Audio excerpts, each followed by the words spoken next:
Let's move on to the next. Let us move on to the next question.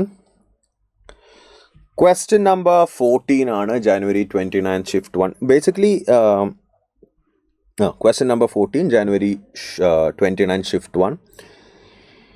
Chemical കൈനറ്റിക്സിലെ question ആണ്. അതിൽ തന്നെ order കണ്ടുപിടിക്കാനുള്ള question ആണ്. ഇതേപോലത്തെ ക്വസ്റ്റ്യൻ നമ്മൾ ഇഷ്ടം പോലെ ചെയ്തിട്ടുണ്ട്. The reaction A2 + B2 giving 2AB follows A mechanism.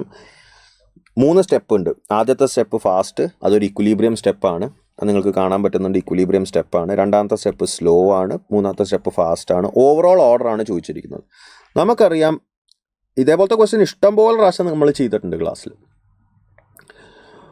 ഇങ്ങനെ സ്റ്റെപ്പുകൾ തന്നിട്ട് ആ സ്റ്റെപ്പുകളിൽ നിന്ന് ഓവറോൾ ഓർഡർ കണ്ടുപിടിക്കാം. നമുക്കറിയാം rate of reaction is nothing but rate of slow step അല്ലേ, which is nothing but K into അല്ലെങ്കിൽ K2 ഇൻറ്റു സ്ലോ സ്റ്റെപ്പിൻ്റെ റേറ്റ് കോൺസ്റ്റൻറ്റ് K2 ആണ്. K2 into A into B2, K2 into A into B2.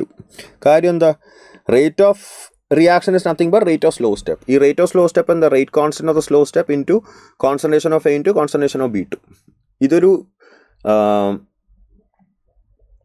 ഇതൊരു elementary സ്റ്റെപ്പാണല്ലോ. അപ്പോൾ elementary റിയാക്ഷൻസിൻ്റെ order, ഇതൊരു elementary റിയാക്ഷനാണ്. ഇത് മൊത്തം complex ആണ്. പക്ഷേ each step is an elementary step. അപ്പോൾ ഒരു സ്റ്റെപ്പിൻ്റെ റേറ്റിലോ എഴുതുമ്പോൾ നമുക്ക് സ്റ്റോക്കിയോമെട്രിക് കോഷ്യൻസ് ഓർഡറായിട്ട് കൊടുക്കാൻ പറ്റും അല്ലേ. പക്ഷേ ഇവിടെ ഒരു പ്രശ്നമുണ്ട്.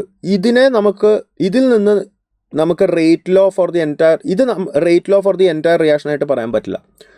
അല്ലെങ്കിൽ ഇതിൽ നിന്ന് നമുക്ക് ഒരിക്കലും പറയാൻ പറ്റില്ല order of the reaction is 1 + 1 = 2. കാര്യം എന്താണ്, റേറ്റ് ലോ ഓഫ് ദ റിയാക്ഷനിൽ ഇൻ്റർമീഡിയറ്റ് വരാൻ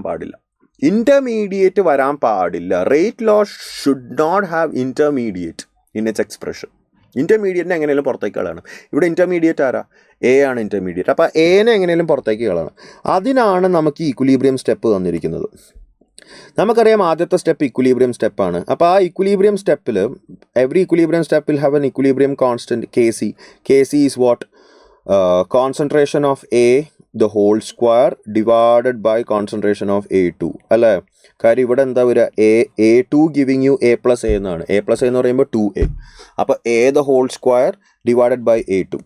അപ്പോൾ A the whole square എന്താണ് മക്കളെ, A the whole square is nothing but Kc into concentration of A2.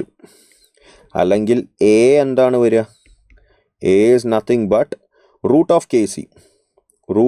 Kc into concentration of A2 the whole raised to 1/2. ഇത് കൊണ്ടുവന്നിട്ട് ഇവിടെ കൊണ്ടുവന്നിടുക ഈ എക്ക് പകരം. So that becomes R is equal to K2 into root of Kc into A2 the whole raised to 1/2 into B2. ഇപ്പം നിങ്ങൾ നോക്കിക്കേ മക്കളെ, K2 കോൺസ്റ്റൻ്റ് ആണ്, റൂട്ട് ഓഫ് Kc കോൺസ്റ്റൻ്റ് ആണ്, രണ്ടും കോൺസ്റ്റൻ്റ് ആണ്. So I can put it as another constant all together.